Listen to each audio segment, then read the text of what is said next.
হচ্ছে AGT live 24/7। ये है AGT Live 24/7। This is AGT Live 24/7। লাগানো বন্ধ করতে হবে।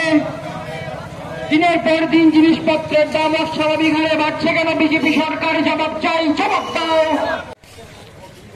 স্মার্ট মিটার লাগানো বন্ধ অবিলম্বে বাতিল করতে হবে।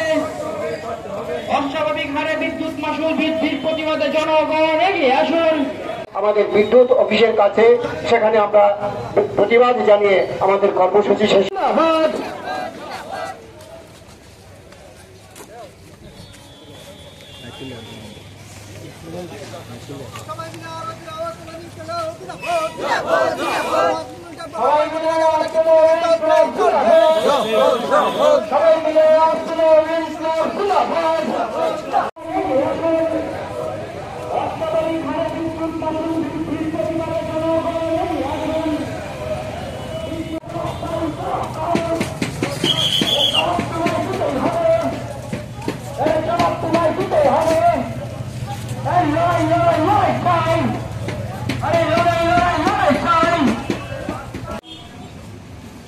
বিধায়ক কমরেড নির্মল বিশ্বাস, পার্টির অন্যান্য নেতৃবর্গ সেই উদ্যোগ বন্ধ করতে হবে।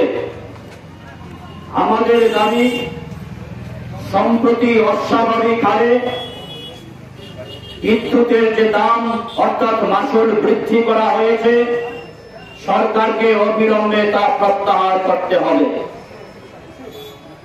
শাসক দল বলবার চেষ্টা করছেন, বিরোধীরা কিংবা বামপন্থীরা উন্নত প্রযুক্তির বিরোধিতা করছেন স্মার্ট মিটারের। আমাদের বক্তব্য পরিষ্কার, কোন উন্নত প্রযুক্তির আমরা বিরোধিতা করি না। যদি সেই উন্নত প্রযুক্তি জনগণের স্বার্থে ইতিবাচক হয়, অবশ্যই আমরা সেই স্মার্ট মিটারকে স্বাগত জানাবো, এই উদ্যোগকে আমরা সাধুবাদ জানাবো। কিন্তু কেন আমাদের বিরোধিতা?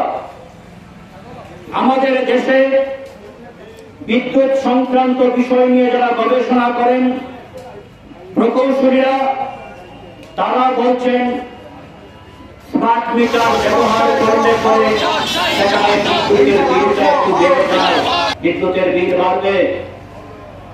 আমাদের প্রশ্ন হচ্ছে, এই প্রকল্পে যে স্মার্ট মিটারগুলি লাগানো হচ্ছে, আপনারা শুনছিলেন আমার আগে বক্তা বলছিলেন আপনাদের কাছে যে আমাদের দেশের আদানি, আম্বানি, টাটা এই সমস্ত গোষ্ঠীগুলিকে তার বরাত দেওয়া হয়েছে। আমাদের দেশে সরকারি তথ্যে বলা হচ্ছে 27 কোটি, বেসরকারি তথ্যে বলা হচ্ছে আর একটু বেশি, যে এই যে স্মার্ট মিটার লাগানোর যে প্রকল্পটা সরকার সেখানে গ্রহণ করছেন। এক একটা স্মার্ট মিটারের দাম 10,000 টাকারও বেশি। প্রশ্ন হচ্ছে, এই প্রকল্পে এটা পরিষ্কার না, যদি একজন গ্রাহকের বাড়িতে সেই মিটারটা নষ্ট হয়, তাহলে পরবর্তী সময়ে মিটারটা কে লাগাবেন?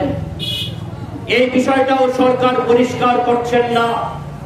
আমাদের বক্তব্য হচ্ছে, জনমনে যে বিভ্রান্তি রয়েছে, যে প্রশ্নগুলি রয়েছে, তার সমাধান করে সরকার সেখানে উদ্যোগ গ্রহণ করুক এবং অবশ্যই অতিরিক্ত হারে বিদ্যুতের বিল আসবে না, সরকার সেটা গ্যারান্টেড করুক।